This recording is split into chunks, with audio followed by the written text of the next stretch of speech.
का जो है पूर्व में जो है दिया हुआ वीडियो वायरल हो रहा है, जिससे भाजपा कार्यकर्ता आपसे जो है नाराज चल रहे हैं। उस पर आपका क्या कहना है? कोई नाराज नहीं है। ये आप लोग बिना वजह का सवाल करते हो। आप लोगों को शिक्षा, स्वास्थ्य, रोजगार, नौकरी से मतलब नहीं है।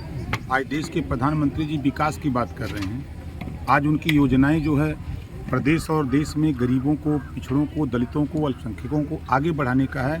जो विकास के मुख्य धारा से छूट गए उनको विकास की मुख्य धारा में लाने का काम हो रहा है। और आप लोगों के भी सवाल वही होते हैं, वही पुराने सवाल करते हैं।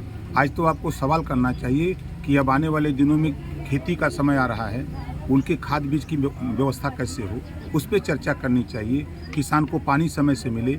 आज आप देखिए बिजली, आप इस पे नहीं देख रहे हैं कि ये सवाल बिजली के सवाल पे आप नहीं कर सकते। ठीक है, अभी मैं उस पर भी आपसे सवाल कर रहा हूँ। बिजली की व्यवस्था क्या है? आप देख लीजिए, हमारे यहाँ जो है बिजली इस समय सुबह 9 बजे से कट जा रही है, शाम तक पूरे दिन नहीं रह रही है। 5 बजे तक। आप कितना पढ़े हैं?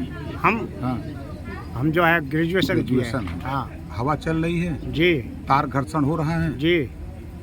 तार घर्षण हो रहा है। इस परिस्थिति में आपने अभी देखा कि कितने किसानों के फसल जल करके नष्ट हो गई ना। इस समय तो खेती का काम खत्म हो गया ना मंत्री आप देखो, पढ़े लिखे लोग ये नहीं समझ पा रहे हो। गुमराहियत क्यों पैदा करते हो? ये जो तीन तार है ना, जब हवा चलती है तो तीनों तार आपस में टकराते हैं।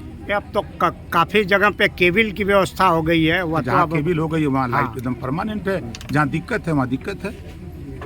सरकार की मंशा है ग्रामीण इलाकों में 18 घंटे, तहसीलों में 22 घंटे और जिले में 24 घंटा बिजली देने का लक्ष्य है। कल तक यह बिजली कुछ जिलों में आती थी। पिछली सरकार जो थी कुछ जिले में थी, बिजली के लिए तरसते थे। मैं भी किसान का बेटा हूँ। हम लोग जब थ्रेसिंग होती थी तो 6-6 घंटा, 7-7 घंटा लाइट आती थी, तो बैठ के जो होते थे कि लाइट आएगी तो हम थ्रेसिंग करेंगे। अब वो समय खत्म हो गया। तो आज मोदी जी का राज है, योगी जी का राज है। आप भी स्वतंत्र हैं, आप भी गांव में घूम के दिखाई दे रहे हैं। नहीं तो सपा की कांग्रेस सरकार आती थी तो आप लोग पीछे जाते थे। करने दीजिए। दूसरा क्वेश्चन ये है, आपकी फिर सरकार बनती है तो फिर क्या कदम रहेगा नया? घरेलू बिजली का बिल गरीबों को नहीं देना पड़ेगा। पहली चीज, 3 लाख महिलाओं को लखपति दीदी बनाने की योजना है।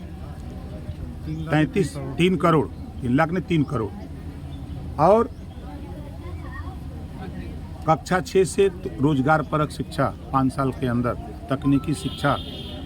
और प्रदेश में अमन चैन जिस तरह है, आपने देखा कि 7 साल के अंदर मुख्यमंत्री माननीय योगी आदित्यनाथ जी हैं, एक भी दंगे 75 जिले में कहीं नहीं हुआ।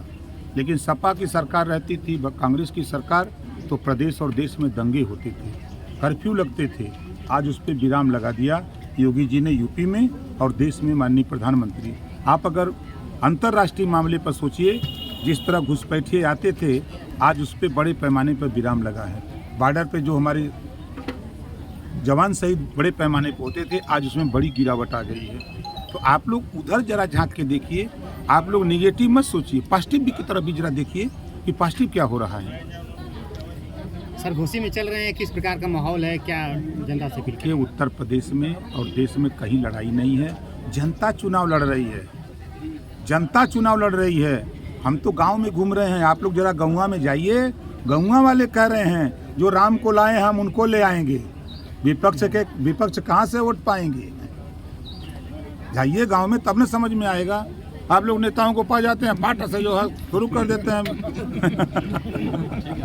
आपने जो है भाजपा से जो है गठबंधन किया है, चलिए हो गया। भाजपा से आपने गठबंधन किया है और इस सरकार में महंगाई, बेरोजगारी और भ्रष्टाचार बढ़ गया है। खुलेआम जो है आपके नौकरशाह किसी की बात नहीं सुनते, न कोई सांसद की न मंत्री की। इस पे आपका क्या नाम है? क्या ये तो आप कह रहे हैं, मैं नहीं कर रहा हूँ, पूरी आवाम कहती है। ये गलत बात है। हम खुद गवाह हैं, हम तो खुद गवाह। हम तो आप गवाह मत बनिए, मैं भी गवाह हूँ। आप मेरे साथ आप हमको दीजिए। अगर आपको कोई परेशान करता तो हमको दीजिए दरखास्त। ठीक है, हम दरखास्त आपको देंगे, दीजिए। हाँ, लेकिन इस पे आप हमको जवाब नहीं, ऐसा कुछ नहीं है। प्रदेश में अमन चैन है, कानून का राज है। सभी लोगों के दिल में कानून का भय है कि अगर हम गलत करेंगे तो योगी बाबा का बुलडोजर आ जाएगा। सिर्फ उसी का डर है और कुछ नहीं, और सब डर है, और चीज का डर है।